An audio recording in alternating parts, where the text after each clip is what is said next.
இந்த பன்னீர் இது ரொம்ப அமேசிங்கா 100 கிராம் புரோட்டீன்ல கிட்டத்தட்ட 18 கிராம் புரோட்டீன் கிடைக்குது.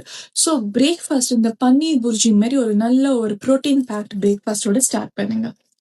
நெக்ஸ்ட் பாருங்க, நம்ம ஒரு கப் குக்டு தால்ல மட்டும் சும்மா 15லேருந்து 18 கிராம் புரோட்டீன் இருக்கு.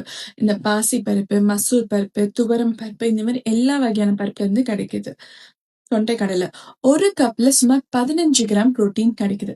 நீங்க சன்னா மசாலா, சுண்டல், ஹம்மஸ் இல்லது ரோஸ்டட் சன்னா இது மாதிரி ஸ்நாக்கா சாப்பிடலாம். Next tofu and Sai. நீங்க சாய் சாப்பிட்டா இது பெஸ்ட் பிளான்ட் புரோட்டீன்ல ஒண்ணு. 100 கிராம் டோஃபுல சுமார் 8லேருந்து 10 கிராம் புரோட்டீன் கிடைக்குது. கிரீக் யோகட் அல்லது கெட்டி தயிர். இந்த சாதாரண தயிரை விட ரொம்ப அதிக புரோட்டீன் கிடைக்கும் இந்த கிரீக் யோகட்ல. 100 கிராமுக்கு சுமார் 10 கிராம் புரோட்டீன்.